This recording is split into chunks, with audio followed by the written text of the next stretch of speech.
जय जिनेन्द्र। निज स्वरूप को परामरस जामे भर्यो अपार। वंदो परमानंदमय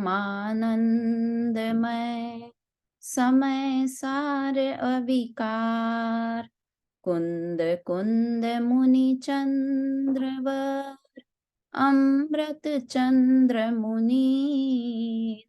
आत्मरसी बनारसी वंदो पद अरविंद।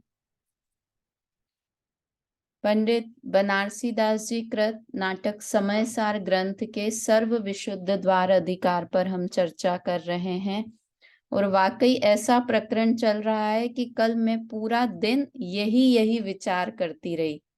मतलब कल रात को नींद में भी मुझे ऐसा लग रहा था कि अरे ये कितनी गजब की बात यहाँ पर बनारसी दास जी बता रहे हैं। न्याय से, न्याय का ग्रंथ कहते हैं ना, द्रव्यानुयोग न्याय का ग्रंथ है। तो ये यहाँ पर न्याय से सिद्ध कर रहे हैं कि भाव कर्म का कर्ता कौन है, मोह राग द्वेष परिणाम कौन करता है। देखो कल क्या हुआ, मेरा बेटा 12th में है। आरती जी आप तो सुनीता आंटी तो जानते हैं।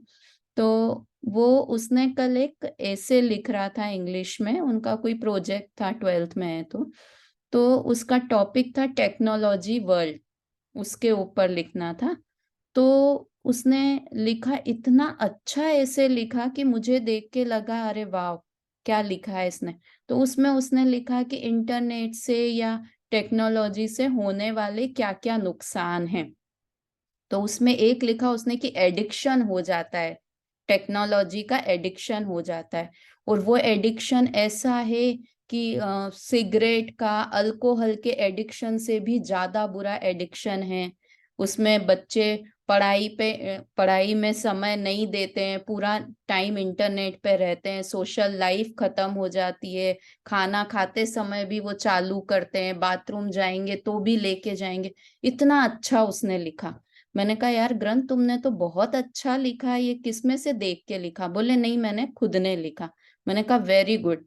और 5 मिनट बाद ही वो खाना खाने बैठा और उसने सामने वो चालू कर लिया। मतलब मुझे लगा कि कैसा यही दशा हमारी हो रही है कि हम है ना देखा देखी पढ़ के सारी चीजें बोल रहे हैं, देख रहे हैं। वो तो उसके खुद के दिमाग की उपज भी थी, हम सोच भी रहे हैं किंतु फिर भी समझ नहीं पा रहे हैं। बोलना कहना ये सब अलग बात है, किंतु जीवन में अप्लाई कर लेना ये बहुत अलग बात है। मतलब मैंने ग्रंथ को यही कहा, मैंने कहा तू इतना समझता है ग्रंथ, तूने इतना अच्छा लिखा, तुमको पता है कि कितना नुकसान है, एडिक्शन जैसा है, और तुम 1 मिनट भी छोड़ते नहीं हो उसको।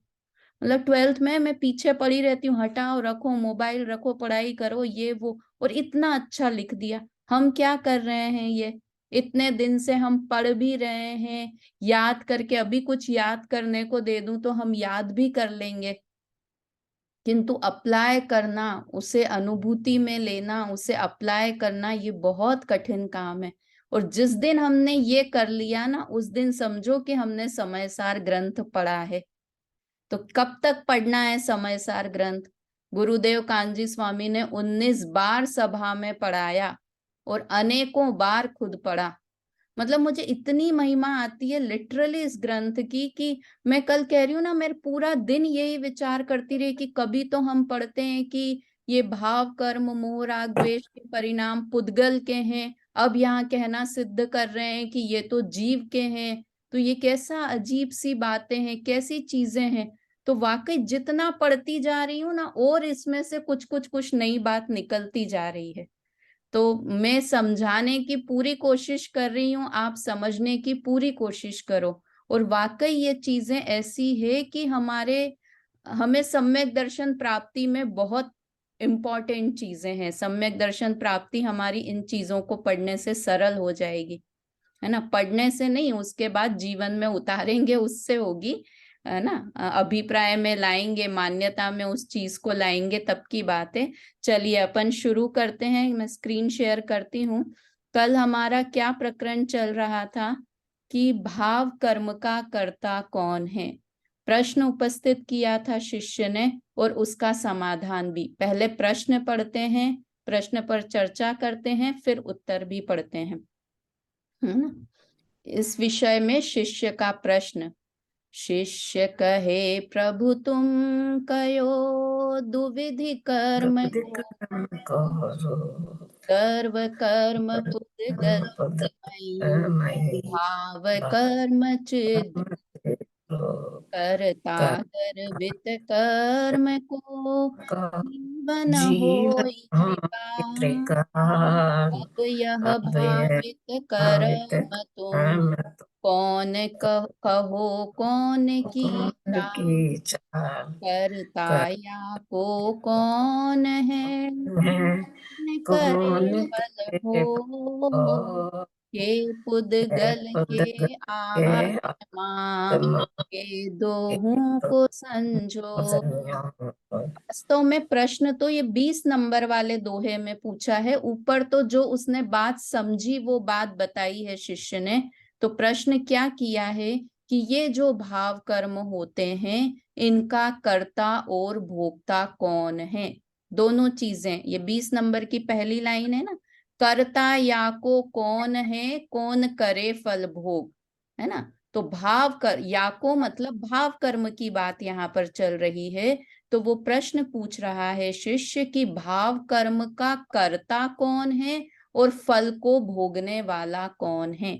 भाव कर्म के फल को कौन भोगता है। भाव कर्म का कर्ता अर्थात शुभ अशुभ भावों को करने वाला कौन है ना। और भाव कर्म का उसके फल को भोगना मतलब शुभ अशुभ भाव के कारण जो मुझे सुख दुख होता है वह फल सुख दुख कौन भोगता है। ठीक है। भाव कर्म मतलब मोह राग द्वेष के परिणाम या शुभ अशुभ भाव, और उसका फल अर्थात जो उसके कारण सुख दुख होता है, उन परिणामों के कारण जो सुख दुख होता है वो कौन भोगता है।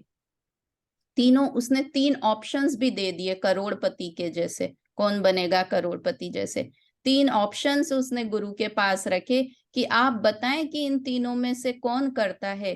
पुद्गल करता है, जीव करता है, या पुद्गल और जीव दोनों मिलकर करते हैं, है ना। ये प्रश्न उसने पूछा। देखो, और ये 18 नंबर की जो लाइन थी इसमें 18 नंबर के छंद में लिखा है दर्व कर्म पुद्गल मई भाव कर्म चिद्रूप। इसका क्या मतलब है कि द्रव्य कर्म ये तो पुद्गलमयी है। द्रव्य कर्म के क्या क्या नाम है, उन्हें पुद्गल कर्म भी कहते हैं, ज्ञानावर्णादि कर्म भी कहते हैं, कारमांड वर्गना से बने कर्म भी कहते हैं, और ये समय सार ग्रंथ में इसे प्रकृति शब्द दिया है। द्रव्य कर्म को प्रकृति भी कहते हैं। पूरे समय सार में कई जगह द्रव्य कर्म को प्रकृति नाम से बोला गया है। तो ये तो पुद्गल रूप हैं, द्रव्य कर्म है वो पुद्गल रूप हैं क्योंकि वो कारमान वर्गना से बने हैं।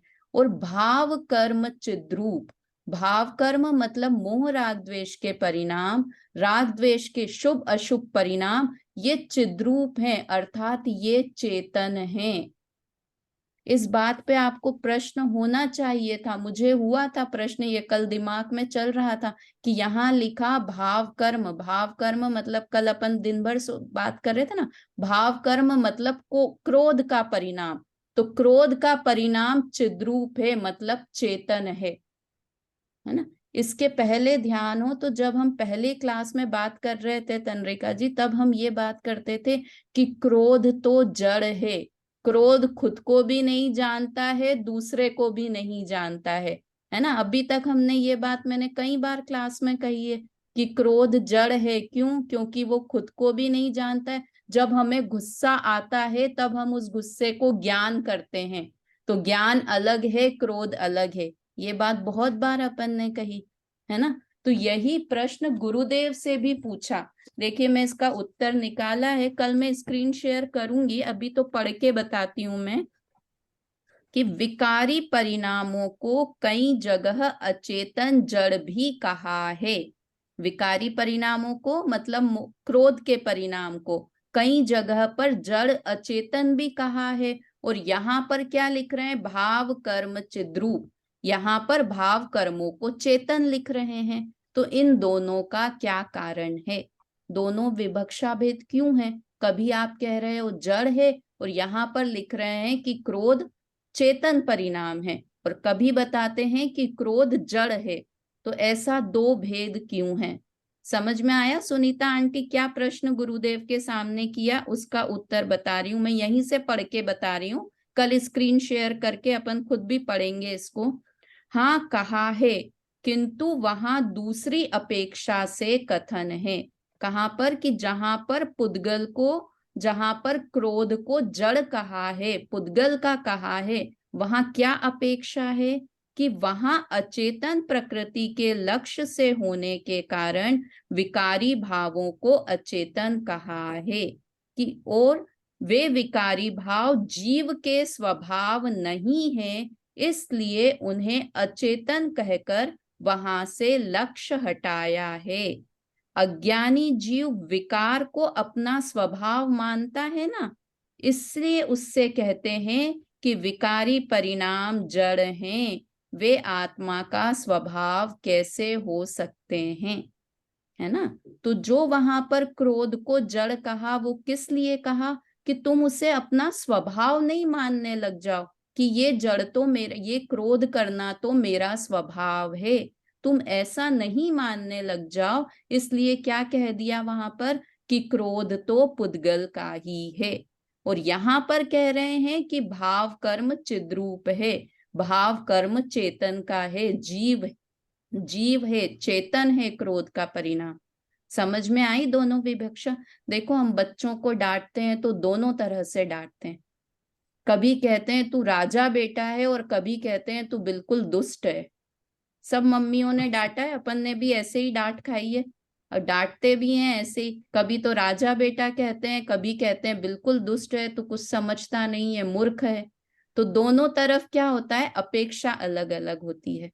जब वो बहुत बुराई कर रहा हो ना, बहुत बुरे काम कर रहा हो, तब हम उसको कहते हैं तू तो राजा बेटा है, देख तू इतना अच्छा बेटा है और तू ऐसे काम कर रहा है ना। और जब छोटे मोटे पाप, छोटी मोटी गलती करता है ना, तब कहता है क्या गधों के जैसे काम कर रहे हो, अक्कल नहीं है, मूर्ख हो, है ना।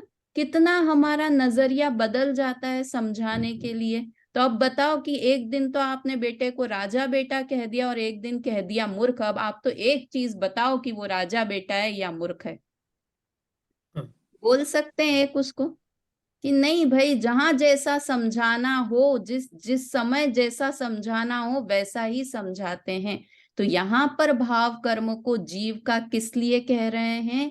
क्योंकि ये भाव कर्म जीव में ही होते हैं, जड़ भाव कर्मों को नहीं करता है। मोबाइल गुस्सा नहीं करता है, जब भी गुस्सा करेगा तो जीव ही करेगा, इसलिए कहा।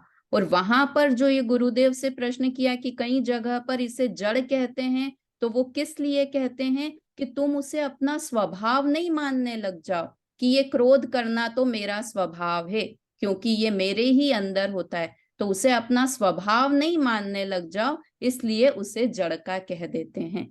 समझ में आ रही है कि नहीं बात? मतलब मेरे को ऐसे लग रहा है मैंने जितना सारा पढ़ा है ना, जितना समझा है, धड़ धड़ करके आप लोगों को समझा दूं सब, ऐसा विचार आ रहा है। किंतु समझ में आनी चाहिए आपको बात जो समझाने की मैं कोशिश कर रही हूँ, है ना।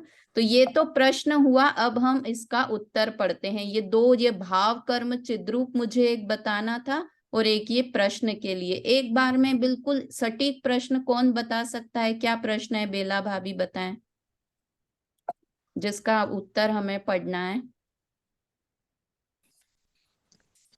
वही मतलब यही हो गया, भाव कर्म का कर्ता कौन है, हम्म। एक तो हाँ, यही हो गया। कौन कौन, तीन ऑप्शंस क्या क्या दिए भाव कर्म के कर्ता हाँ, होने का? भाव कर्म का तो नहीं, कर्म में एक तो या तो जीव है या अजीव है, या जीव और पुद्गल का संयोग से होते हैं, ये तीनों वेरी बातें बताई। Very good. यहाँ प्रश्न यही है कि जो भाव कर्म, मुझे क्रोध आता है, तो वो क्रोध पुद्गल कराता है, वो क्रोध में स्वयं करता हूं, या वो क्रोध हम मिल के करते हैं, जीव और पुद्गल मिलकर करते हैं? ऐसा प्रश्न है। ठीक है, प्रश्न तो सबको अच्छे से समझ में आ गया? सुनीता आंटी एक बार आप भी बोल दें प्रश्न क्या है, एक बार फिर से बोलें। भाव कर्मों का कर्ता कौन है और उनके फल को भोगता कौन है? हाँ और भाव कर्मों का कर्ता और भोगता कौन है? हाँ, तीन ऑप्शंस क्या क्या दिए सुशीला आंटी बताएं, तीन ऑप्शंस क्या क्या दिए उसने, शिष्य ने। एक तो भाव कर्म का कर्ता जीव है, एक भाव हम्म, कर्म का कर्ता पुद्गल है, या दोनों के संयोग से होता है।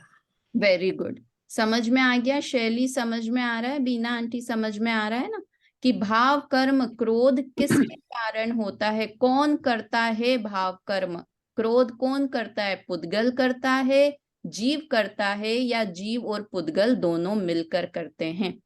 ठीक है, हम ये भाव कर्म में सिर्फ क्रोध को ही क्यों ले रहे हैं? अच्छे भावों को भी तो लेंगे ना उसमें। दोनों एक्चुअली दोनों लेंगे, दोनों ही, क्रोध मतलब भाव कर्म में तो सभी, पर मैंने कहा अपन एक चीज पकड़ लेते हैं, अगर अपन ठीक है, भाव कर्म बोलते हैं ना तो लगता है कोई शास्त्रीय भाषा की बात कर रहे हैं, इसलिए मैं ठीक। क्रोध की जगह भी गुस्सा और बोलना चाहती हूँ कि हमें गुस्सा आता है, तो वो गुस्से का करने वाला मैं हूँ या पुद्गल है, या मुझे पुद्गल और जीव दोनों मिलकर गुस्सा करते हैं, ऐसा मैं अपने से थोड़ा कनेक्ट करने के लिए बोल रही हूँ। वाकई में तो सभी मानना है, पूजा के परिणाम, स्वाध्याय के परिणाम, सारे परिणाम को यहाँ पर मानना है। ठीक है, एक बार उत्तर पढ़ते हैं, 5 छंद है, इस पर श्री गुरु समाधान करते हैं। उत्तर पढ़ते हैं एक साथ। क्रिया एक करता जुगल, योन जिना यौन जिना गमा, गमाय, अथवा अथवा करनी करनी की, और की, और करे यो नाय, यौन आय, करे करे और फल भोगवे, भोग और बने और बने नहीं, नहीं है, जो जो करता सो करता सो भोगता भोगता। है ये जलावत कहावत। जैम।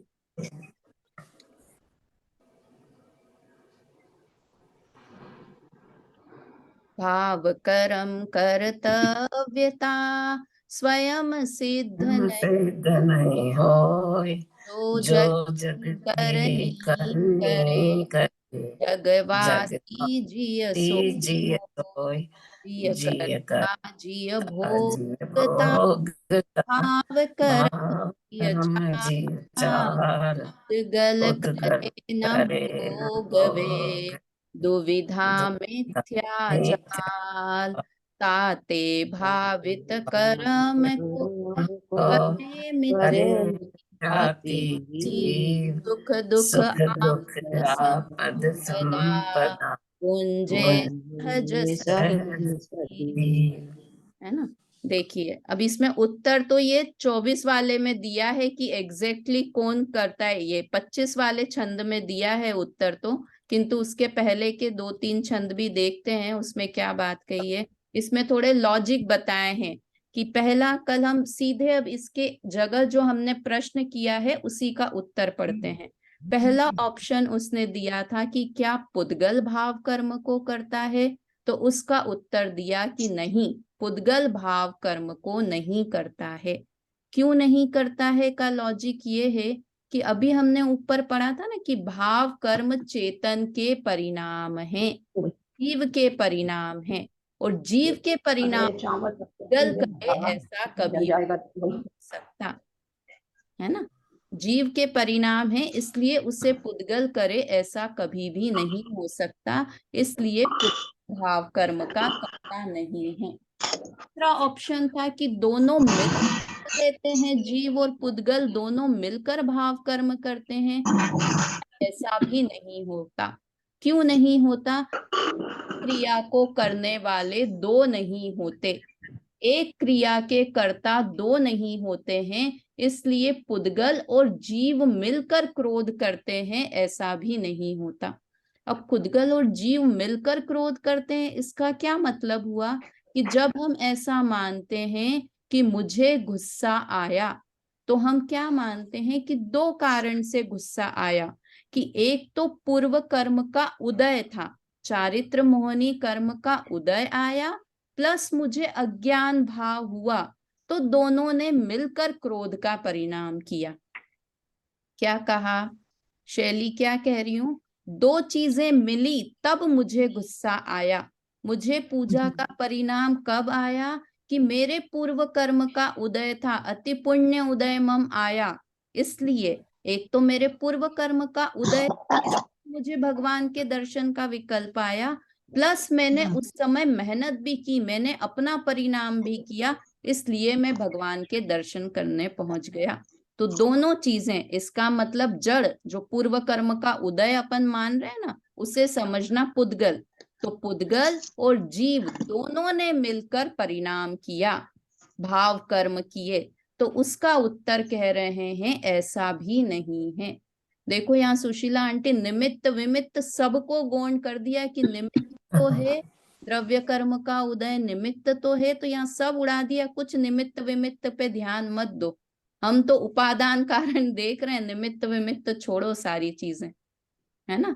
तो क्या उसका लॉजिक क्या दिया कि अगर दोनों मिलकर करें तो जब उसका फल आए ना, पुण्य का उदय का फल आया, मुझे सुख सामग्री मिली, तो उसको भी दोनों लोग भोगे, पुद्गल भी उसको भोगे सुख को और जीव उस सुख को भोगे।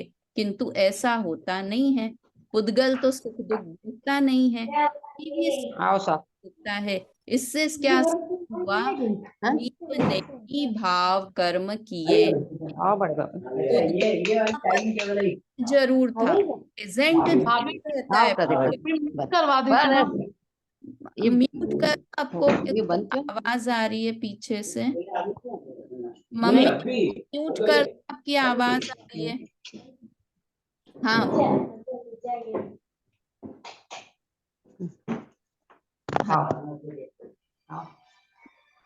मम्मी म्यूट करो, आपकी आवाज आ रही है। हाँ तो समझ में आया क्या कहना चाह रहे हैं कि पुद्गल भी करता नहीं है और जीव और पुद्गल मिलकर भी इसके करता नहीं है भाव कर्म के। तो एक ही बात रही, तीसरा ऑप्शन ही था।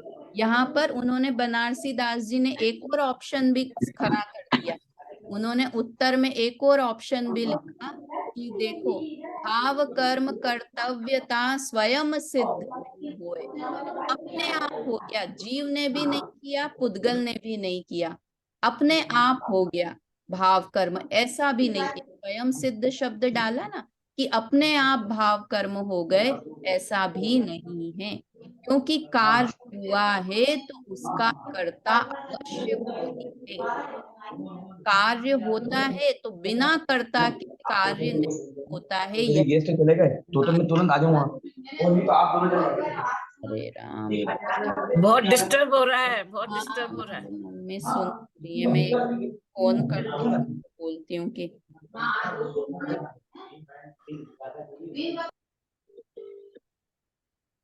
उनको बोलना। कर दिया भाभी, कर दिया। अब हो गया, अब म्यूट हो गया उनको। तो इस तरह से यहाँ पर तीन चीजें सिद्ध कर दी। पहली बात, पुद्गल उसका करता नहीं है। दूसरी बात, जीव और पुद्गल मिलके उसके करता नहीं है। और तीसरी बात कि वो अपने आप परिणाम हो गए, ऐसा भी नहीं है। कुछ कार्य हुआ है तो उसका कर्ता जरूर कोई है ही सही। ठीक है। हाँ मम्मी आपकी आवाज म्यूट करो, बहुत आवाज डिस्टरबेंस आ रहा है। हाँ ठीक है। तो ये तीन चीजें हो गई। तो अब चौथा ऑप्शन ही हमारे पास बचा। कौन सा चौथा ऑप्शन? कि जीव ही विकारी भावों का करता है। ठीक है। अब देखो, पहले एक बार ये तीनों चीजें मुझे एक बार बता दे, फिर अपन ये सिद्ध करते हैं कि जीव ही विकारी भाव का करता क्यों है। पहली बात, पुद्गल करता नहीं है। क्यों नहीं है? क्योंकि विकारी भाव चैतन्य भाव हैं, इसलिए पुद्गल चैतन्य भावों को करे ऐसा नहीं हो सकता। दूसरा ऑप्शन कि वो अपने आप हो गए विकारी भाव, तो कहा अपने आप नहीं होता, जब कोई कार्य होता है तो उसका कर्ता अवश्य कोई होता है। ठीक है। तीसरी बात, जीव और पुद्गल मिलकर विकारी भाव करते हैं, तो कहा ये भी सही नहीं है, क्योंकि पुद्गल उसके फल को नहीं भोगता है, इसलिए पुद्गल विकारी भाव भी नहीं करता है। ठीक है, कौन बता सकता है ये तीनों बातें? कौन बता सकता है तीनों बात? शैली बताए। बता पाओगे? शैली बताओ। नया टॉपिक है तुमको, बट समझ पा रहे हो तो बताने की कोशिश करो। बीना आंटी आप बताएं। एक मिनट भाभी, मैं हाँ, जय जनेन मैं बोलना जय- चाहूंगी। हाँ, पुद्गल पहला क्यों नहीं? पुद्गल भाव कर्म का कर्ता क्यों नहीं है? उद्गल करता नहीं है क्योंकि भाव कर्म तो जीव के ही परिणाम है। हम्म, और हाँ, वेरी पुद- गुड। इसलिए चेतन का कर्ता अचेतन नहीं हो सकता। Very good. अच्छा, अगर मैं ये कहूं कि भाव कर्म अपने आप हो जाते हैं, स्वयं सिद्ध हैं, तो वो क्यों नहीं है? वो बात कैसे गलत कही? भाव कर्म स्वयं सिद्ध नहीं है क्योंकि अगर कोई क्रिया होती तो उसका कोई ना कोई कर्ता होता है। वश होता वेरी है। गुड। भाव कर्म स्वयं सिद्ध भी नहीं है, क्योंकि भाव कर्म रूप परिणाम हुआ है, क्रिया हुई है, तो उसका कर्ता कोई ना कोई अवश्य होता है। तीसरा पॉइंट दिया था कि भाव कर्म जीव और पुद्गल दोनों मिलकर करते हैं, तो ऐसा क्यों नहीं है? इसका उत्तर क्या दिया? बीना आंटी बताएं। क्योंकि भाव कर्म जीव और पुद्गल दोनों मिलकर नहीं करते हैं, हाँ, उसका रीजन इसलिए। क्या है, क्यों नहीं करते हैं दोनों मिलकर? क्योंकि उनके भोक्ता भी वो नहीं है। Very good, very good. क्योंकि उसका भोक्ता भी पुद्गल नहीं है, जीव तो भोक्ता है। भाव कर्म का जो उदय आता है, सुख दुख होता है उसकी वजह से, तो वो जीव तो भोगता है, किंतु पुद्गल सुख दुख नहीं भोगता है। कभी किसी मोबाइल को दुखी होते हुए नहीं देखा है, कभी किसी बर्तन को दुखी होते हुए नहीं देखा है, तो पुद्गल सुख दुख को नहीं भोगते हैं। मोबाइल बर्तन छोड़े, कोई द्रव्य प्रकृति है ना, जो ज्ञानावर्णी दर्शनावर्णी मोहनीय कर्म, ये भी सुख दुख को नहीं भोगते हैं। इसलिए पुद्गल भाव कर्म, जीव और पुद्गल दोनों भाव कर्म का करता हो, ऐसा भी नहीं है। देखो, अगर कोई एक अपराध दोनों मिलकर करें, चोरी करने का अपराध किया, दो लोगों ने मिलकर चोरी की, तो दोनों को ही सजा मिलेगी, है ना, उसका फल दोनों को ही मिलेगा। ऐसा नहीं कर सकते जज की एक को तो जेल में डाल दें और एक को छुट्टा छोड़ दें। दोनों बराबर के हिस्से हैं, पार्टनर है दोनों बराबर के। तो अगर जीव और पुद्गल दोनों मिलकर क्रोध का परिणाम करे, तो दोनों को ही सुख दुख होना चाहिए, किंतु सुख दुख दोनों को होता नहीं है। इसलिए जीव और पुद्गल मिलकर भाव कर्म नहीं करते हैं। देखो, और भी अगर, अब कौन बचा सिर्फ लास्ट, कि भाव कर्म का कर्ता जीव ही है। अब हम ये सिद्ध करने में लगते हैं कि भाव कर्म का कर्ता जीव ही है। देखो, औदैहिक भाव के कितने भेद हैं? कितने भेद होते हैं 21 औदैहिक भाव के? 21 है ना, 21 21। किसको नाम आते हैं उसके? उसका वो सूत्र याद है? गति जाति शरीर, गति, हाँ बोलो। गति अज्ञान जाति मिथ्यात्व। हाँ हाँ, पूरा अगर सूत्र बोल देते हैं ना तो बहुत इजी होता है, सूत्र से जाति याद शरीर, करना बहुत easy है। गति, कषाय, लिंग, मिथ्या दर्शन, अज्ञान, ज्ञान संयता, सिद्ध लेश, सिद्ध लेश चतुष्के के षड षट् भेदाः, षड भेदाः, है ना, ये एक एक एक एक, 6 और 3 और 4 और 4 ऐसे याद कर लेते हैं ना तो याद रह जाते हैं। तो 21 भेद औदैहिक भाव के होते हैं। उसमें है 4 गति और 4 कषाय, है ना। तो 4 कषाय मतलब क्रोध मान माया लोभ। क्रोध मान माया लोभ को शॉर्ट में बोलना है तो राग द्वेष के परिणाम, है ना। और इनको स्वतत्व कहा, जो पहला ही है ना, औपशमिक छायिको भावो मिश्रस्य जीवस्य स्वतत्व मोदैक पारिणामिको च, स्वतत्व कहा, ये जीव के परिणाम हैं। समझ में आ रहा है क्या कह रही हूँ सुशीला आंटी? इनको जीव का परिणाम कहा, औदैहिक भावों को, मतलब मोह राग द्वेष जीव के परिणाम हैं। ये तत्वार सूत्र में भी सिद्ध किया। एक आत्मा में होती है वैभाविक शक्ति। वैभाविक शक्ति किसको कहते हैं पता है? वैभाविक शक्ति होती है, इसका मतलब होता है विभाव करने की शक्ति। विभाव करने की शक्ति क्या होता है? जैसे लोहा होता है आयरन, आयरन में होती है जंग लगने की शक्ति।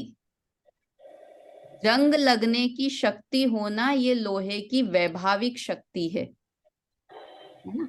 कभी किसी स्टील को जंग लगते नहीं देखा है, कभी किसी सोने को जंग लगते नहीं देखा है।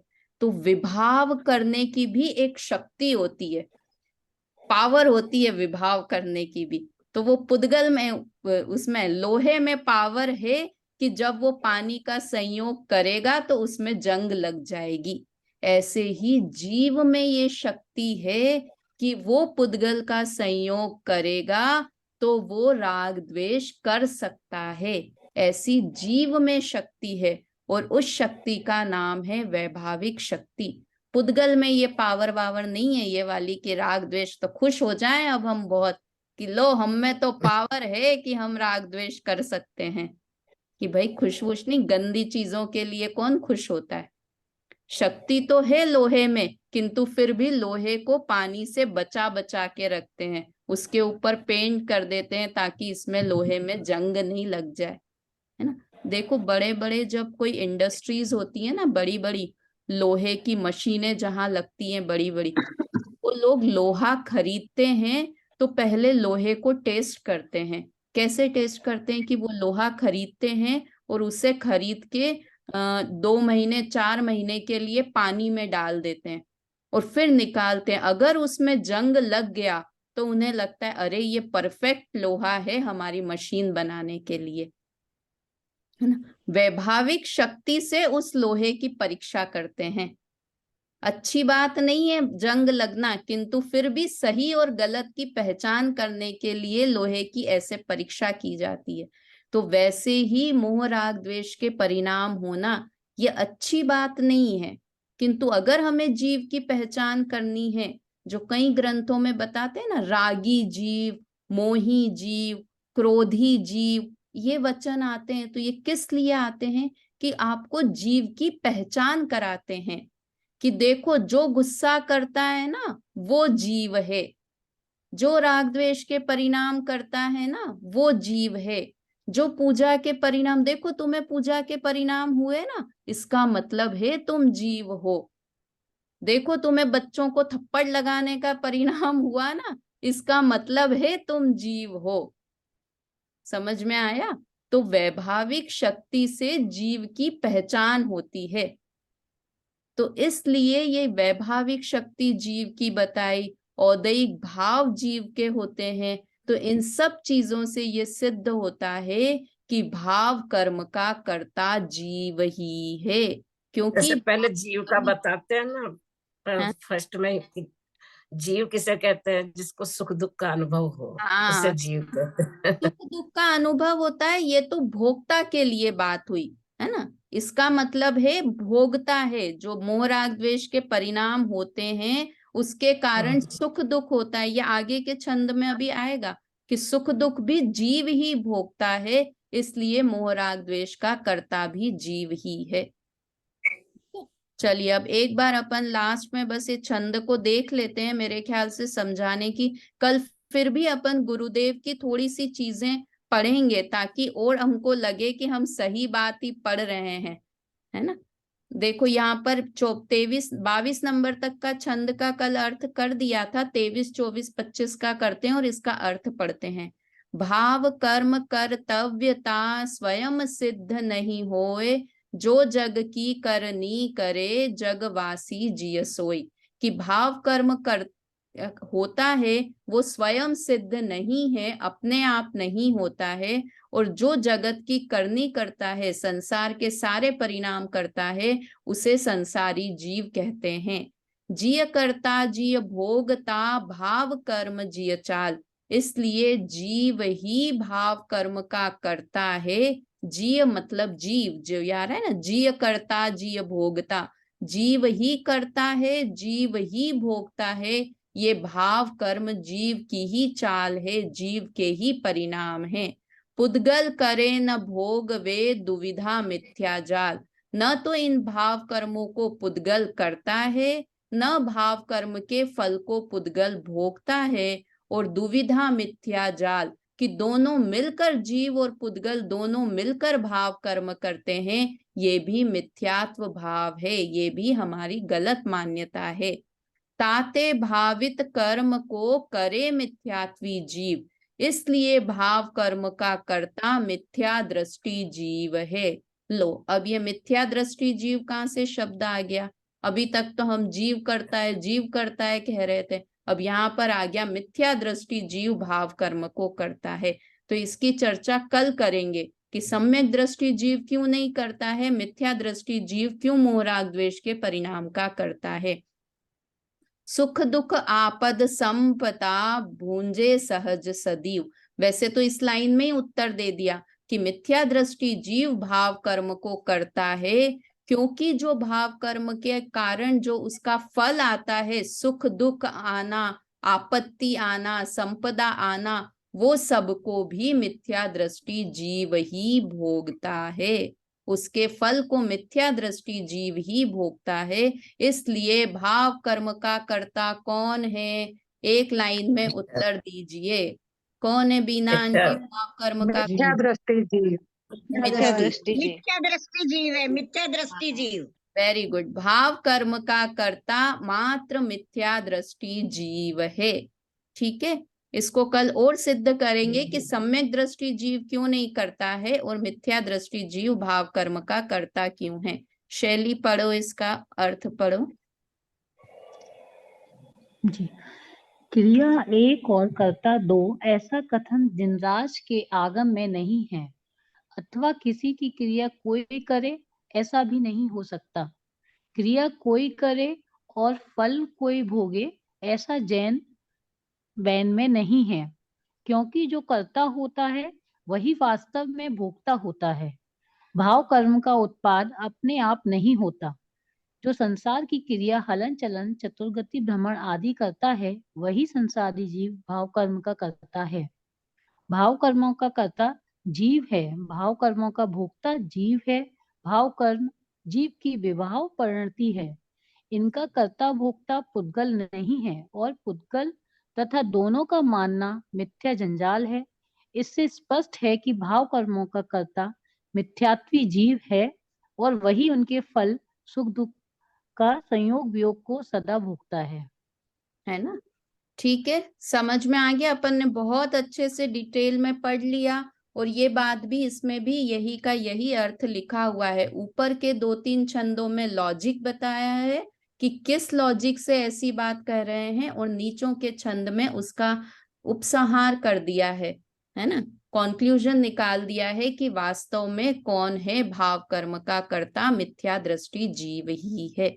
चलिए, अब कल करेंगे कि मिथ्या दृष्टि जीव ही क्यों है, सम्यक दृष्टि जीव क्यों नहीं है भाव कर्म का कर्ता, इसकी चर्चा कल हम करेंगे। और उदाहरण वगैरह भी एकाध बनारसी दास जी देंगे, उस पे भी चर्चा करेंगे। जिनवाणी स्तुति बोलते हैं, देखो कई बार होता है क्लास बंद हो जाती है जिनवाणी स्तुति के बिना, तो आप लोग अलग से कर लिया करिए, है ना। मैं भी यहाँ पे अलग से कर लेती हूँ, आप लोग भी अलग से जिनवाणी स्तुति जरूर कर लिया करिए।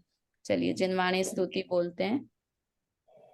भाव कर्म से त्रस्त प्रतीक्षण, मेरे घट में अमृत घोलो, मैं विवेक बिन अंध शारदे, नए अंजन से लो।